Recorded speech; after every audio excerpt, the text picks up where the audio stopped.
I'll often get asked if safety behaviors feel so good or relieving or however it might be described, why are they not helpful to obsessive compulsive disorder?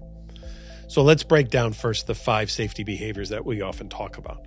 There's avoidance, reassurance seeking, distraction, substance use, and compulsions. So that first safety seeking behavior, avoidance. What do people search for with avoidance? They want to avoid any kind of stimuli or trigger that might be leading to something uncomfortable, that might lead to having an obsession, that leads to having to do a compulsion. So let's say germs, for example. If I never leave my house and I have gloves on all the time, then I won't have any germs get on my hands, and then I won't have to spend hours washing my hands. So the avoidance is I don't go outside, I don't interact with other people, I don't let anything touch my hands, and then I don't have to do my hand washing compulsion. All this avoidance teaches us the only way to be safe is to do the avoidance, because if I don't do the avoidance, then I have germs on me that could cause disease, I could get sick, maybe I would die, I would have to do all these compulsions, those take hours of my day, it interferes with my life, I don't want that to happen, so it's maybe better just to avoid everything. I want people living life. I want people out there in the world. OCD wants to pull you away from living life and being in the world. OCD wants you to live in the world of OCD, which just involves doing compulsions, right? Or other types of safety behaviors too, so that you get this false feeling of safety. Because even though now in that situation where you might not look like you're doing compulsions, you're doing one long compulsion actually by putting these gloves on, not going anywhere, and trying to appease OCD at all times. Well, what about reassurance seeking? That's another safety behavior that people are often stuck on. Well, there's a couple of things we need to talk about with reassurance. The first thing is reassurance is like a drug, and you build up a tolerance to reassurance. The more reassurance you get, the more reassurance you want.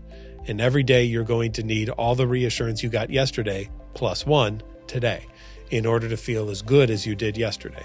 And if you don't get that plus 1 today, you're going to think, they've stopped giving me reassurance anymore. Maybe now they're lying to me. Maybe everything I've been told isn't true. And you don't want those arguments with someone with OCD because they're going to be incessant on you giving them more and more reassurance. This is why we want to pull families and friends and others away from reassurance provisions, because you will never give OCD what it wants and it will always want more. The other piece of reassurance is this. I have never once said to any member that I'm working with, you'll be fine and everything will be okay. What I say to people is, I think you can handle it. You may not like it. It may not be comfortable, but I think you can handle it. I don't guarantee that they're going to handle it. I just say, I think you can handle it. And the reason I do that is because if I told someone that they would be fine and everything would be okay, and then they go do something and it turned out not to feel fine or okay, now they think I'm a liar.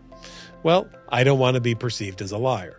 I want someone to think of me as a coach, right? A therapist, somebody who's having them learn better skills in living life than the ones that OCD is trying to get them to do. So I make no guarantees to anybody that they will be fine or that everything will be okay. The third safety behavior is distraction. Now, my phone is off camera, but I guarantee most of you are probably either watching this on your phone or your phone is within about a foot or two of you right now. And it's probably the greatest distraction ever created in the history of the world, because if you find yourself in some kind of uncomfortable situation, all you need to do is go to your phone and watch a video or listen to something, and you could so focus on that there could be mayhem and all sorts of things going on around you, and you're paying no attention to it whatsoever because you're only focusing on this thing. You're using that as a distraction, and you're not learning how to handle all the things that are going on around you. What you're learning is, as long as I have my phone and I can watch these videos, it doesn't matter what's going on around me because I'm only going to focus on that. And now, in order to get through life, that's what I'm going to have to do going forward to be able to get through anything, is to focus on all these other things instead of learning how to handle them. The fourth safety behavior that's really important to discuss and doesn't get enough discussion is substance use. And there's unfortunately a lot of people who turn to substances when they have obsessive compulsive disorder as a way to try to neutralize some of the thoughts and images and urges that are going on in their head. There are people who drink and talk about their brain calms down for half an hour. There's people who use a lot of depressants who therefore sleep a lot. And that way, when they're sleeping, they're not experiencing OCD. Or there's other people who can go to other kinds of drugs, maybe just because then it gets them all wired up and they just go and do really pleasurable activities and they don't even feel like they have time for OCD because they're so stuck in some of these other pleasurable activities. Doing this, of course, leads potentially to an addiction problem. And now we have multiple problems to deal with. Not only do we have the OCD that we have to work on getting somebody detoxed off of a substance as well, too, because of the addiction that is going on. And all of the dangers that come with addictions, like there's various things if you share needles and certain diseases that can happen. You don't know the purity of some of the things that you might be taking or using or putting in your body. And the number of younger people now using substances is really alarming, especially because we know the brain continues to develop until around the age of 26. Younger kids using these substances are really interfering with the brain's development system as well, too. So that to me is very concerning. And the fifth safety behavior, the one that we talk about with OCD all the time, in fact, it's built into the name, it's the C of OCD, it's compulsions.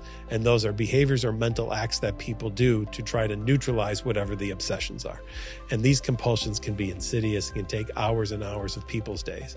And it can even go from maybe even 1 hour, 2 hours a week of therapy, all the way up to a residential treatment center where you might be there for 30, 60, 90 days doing treatment 24/7 because OCD is so convincing and so powerful in wanting you to do its bidding and whatever you can to get immediate relief from whatever the obsessions are. Now, I'd contend obsessions are a lot of smoke and mirrors. Every one of us has intrusive thoughts. Every one of us has intrusive images. Every one of us has intrusive urges. They're normal. They're natural. We may not like them, but we can handle them. If you're stuck in any of these safety behaviors, if you find yourself doing avoidance and reassurance and distraction and substance use and compulsions, there's help available. Reach out to a licensed, evidence-based treatment provider for obsessive compulsive disorder and learn that you can handle the things that are uncomfortable.